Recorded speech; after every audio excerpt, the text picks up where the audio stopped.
नमस्कार, मैं हूं विकास सुखीजा। आप देख रहे हैं करनाल के बस्ताड़ा टोल से किसानों की घर वापसी का जश्न। आपको बता दें, बहुत बड़ा यहां पर आयोजन किया जा रहा है। किसान आंदोलन को छोड़कर किसान अब घर वापसी कर रहे हैं, क्योंकि केंद्र सरकार ने किसानों की मांगों को मान लिया है, जिसके बाद आंदोलन को स्थगित कर दिया। ये हम आपको लाइव तस्वीरें यहाँ की दिखा रहे हैं। आप देख सकते हैं कितने जश्न में है किसान। हजारों की तादाद में किसान वापसी कर रहे हैं। और ये पूरी जो हम आपको बस्ताड़ा टोल प्लाजा से ये लाइव तस्वीरें जो आपको दिखा रहे हैं, आप देख सकते हैं कि बेहद ही बड़ा जश्न जो यहाँ चल रहा है। आप देख सकते हैं बिल्कुल।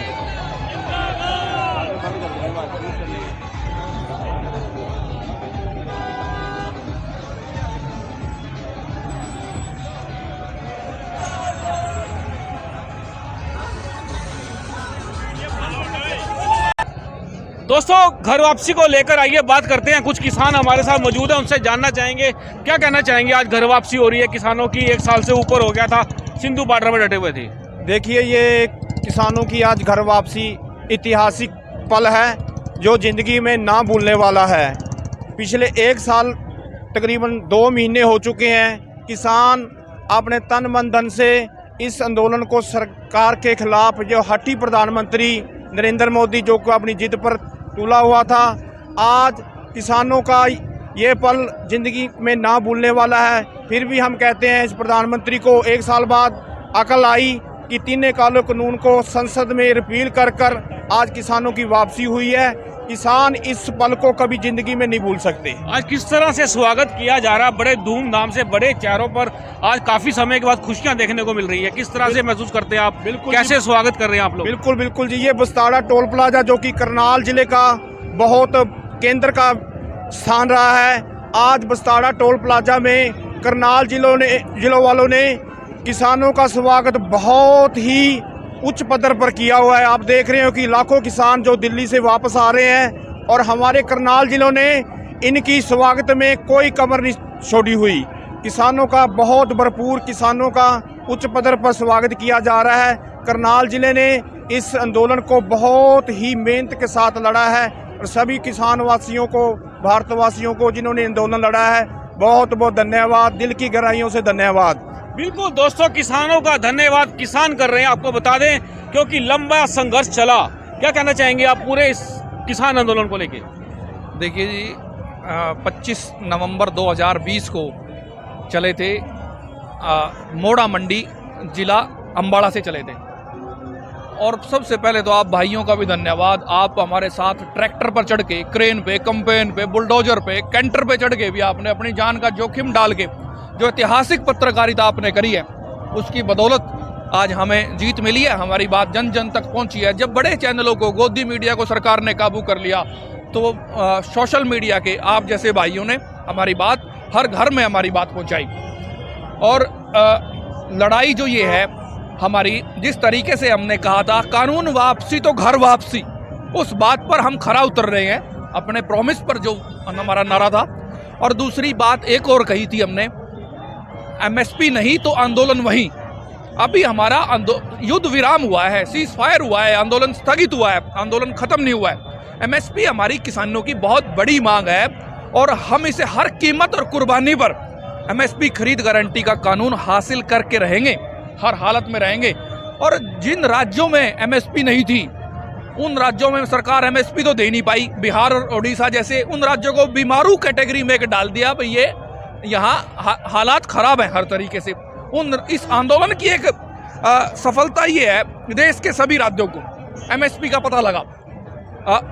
वह राज्य ये कहते हैं, व्यापारी तो मैक्सिमम रिटेल प्राइस लिखता है, और हमें एमएसपी जो हमारा जन्मसिद्ध अधिकार है, मिनिमम सपोर्ट प्राइस, न्यूनतम समर्थन मूल्य, उस पर भी हम खरीद नहीं पा रहे हैं। जो पूरे देश का फूड ग्रेन है, 23 फसलों की बात करता हूं मैं, उन 23 फसलों पे हम सिर्फ 6% फूड ग्रेन पे, जो 23 फसलों का प्रोडक्शन होता है, उस पे एमएसपी मिलता है।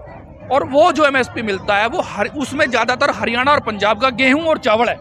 और 6% में वो आंकड़ा भी है, हरियाणा और पंजाब में जो जे फार्म किसान का कटता है वो 1975 का कटता है, और किसान के खाते में 1700 रुपये आते हैं। और ये अभी धान घोटाला हुआ था, दुष्यंत चौटाला तक का जिसमें नाम आया था, मिलों की फिजिकल वेरिफिकेशन हुई थी। तो आप देखो यहाँ जहाँ ये कह रही है सरकार एमएसपी मिलता है, 11 फसलों पे देते हैं, वहाँ धान घोटाला हुआ। बाहर से फसल लाई जाती है 1/3 रेट में और यहाँ पर्चे काट दिए जाते हैं सेलर मिलर, और मंडियों में जो बदस्तूर लूट जारी है वो सरकार की गलत पॉलिसी का वो परिणाम है। ये आंदोलन चलते हुए कितना समय हो गया, जो मंडियों में जो टैक्स लगता था खरीदार पे वो 6% से 1% हो गया। किसान का कोई लाभ नहीं, व्यापारी का लाभ। और जो सेलर और मिलर का को जो मिलिंग चार्जेस 10 रुपये प्रति क्विंटल मिलते थे, उन्होंने बढ़वा के करवा लिए 25 रुपये प्रति क्विंटल। कोई इसमें व्यापारी का कोई नुकसान नहीं हुआ है, किसानों का जान और माल का नुकसान हुआ है। किसानों का ही नुकसान होता है, हर बार किसान ही टारगेट पे आ जाता है। किसान की जिस तरह से फसलों की बात करते हैं कि न्यूनतम मूल्य जो उनका है वो उनको मिलना चाहिए, और मैक्सिमम अब जिस तरह से आप लोगों की मांग है, इस पर क्या लगता है आपको, कितना जल्दी एक्शन होने वाला है? देखिए, सरकार को हर हालत में ये कानून बनाना पड़ेगा। 5 सदस्यीय कमेटी बनी है, वो कमेटी की बातें वार्ता होगी। 15 जनवरी को हमने दिल्ली में एक मंथन के लिए, जो सरकार ने हमें मेमोरेंडम दिया है, सारा पेश किया है, उसकी समीक्षा के लिए दिल्ली में बैठक रखी है। अगर जरूरत पड़ी तो दोबारा से दिल्ली को घेरा जाएगा, अगर सरकार वादा खिलाफी करती है। और एमएसपी बहुत ज़रूरी चीज़ है। जो एग्रीकल्चर एक्सपर्ट है, साइंटिस्ट है एग्रीकल्चर के, देवेंद्र शर्मा जैसे, जो वो बताते हैं एमएसपी ना मिलने की वजह से किस तरीके से किसानों की आत्महत्याएं बढ़ी हैं। नरेंद्र मोदी जी अगर ये दिल से ये चाहते हैं 1 जनवरी 2022 से किसानों की आमदनी डबल हो, तो एमएसपी का जो ये हम खरीद गारंटी कानून बना रहे हैं, ये हम कह देना चाहते हैं मोदी जी को, तो ये रामबाण है। आपके पास तो कोई इलाज नहीं है, कोई तरीका नहीं है, फार्मूला नहीं है। हमने आपको एक रामबाण दे दिया। 2018 में हमने एमएसपी पर खरीद गारंटी का एक प्राइवेट मेंबर बिल लोकसभा में सांसद जो राजू सेठी जी हैं उनके मार्फत पेश किया था। हरियाणा विधानसभा में बलराज कुंडू के मार्फत देश के किसानों ने यहाँ एमएसपी का ड्राफ्ट पेश किया। अभय सिंह चौटाला ने किसानों के समर्थन में उस ड्राफ्ट के फेवर में आवाज उठाई। सरकार की कान पे जूं नहीं रहेंगी, पर अब एमएसपी देनी पड़ेगी, और नहीं तो हम 1 जनवरी 2022 से अपनी फसलें दोगुना भाव लेने के लिए हमें चाहे विधानसभाओं में बेचनी पड़े, चाहे लोकसभाओं में बेचनी पड़े। ये आंदोलन लंबा है। जिस तरीके से सरकार खाद नहीं दे रही, हमें सरकार खाद नहीं दे पा रही, उर्वरक नहीं दे पा रही, तो सरकार का मार्केटिंग मैनेजमेंट भी सारा का सारा जीरो है। मंडियों की व्यवस्था इस सरकार ने इतनी खराब कर दी। जब से यहाँ बीजेपी की सरकार बनी है, यहाँ मॉइस्चर पे 3 कैटेगरी बन गई, रेट 3 हो गए सरकार के, एक सर्वोत्तम, एक उत्तम, एक साधारण, एक सर्वोत्तम, एक उत्तम, 3 कैटेगरी बन गई। पहले कहाँ था ये मॉइस्चर बीजेपी की सरकार आने से पहले? जब से मुख्यमंत्री मनोहर लाल खट्टर हरियाणा में मुख्यमंत्री की गद्दी पर बैठे हैं, 17 फसल खरीद के सीजन आए हैं। हर फसल खरीद के सीजन में जाम लगाना पड़ा है, ट्रालियों से मंडियों का गेट बंद करना पड़ा है, आंदोलन करना पड़ा है, सत्याग्रह करना पड़ा है। उसके बाद फसल बिकी है, ऐसा पहले नहीं था।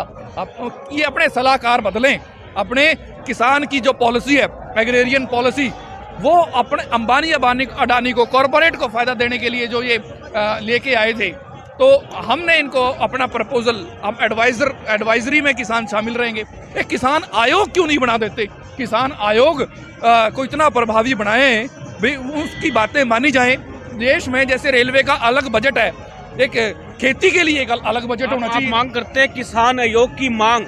दोस्तों, एक नया मामला उठा है, क्या कहते हैं आप किसान आयोग की? बिल्कुल, जब महिला आयोग है, कहीं आयोग है सभी लोगों के लिए, तो किसानों के लिए भी एक आयोग होना चाहिए और प्रभावी उसकी सिफारिशें लागू होनी चाहिए। और उसके जो मेंबर हैं उनको विशेष अधिकार होना चाहिए।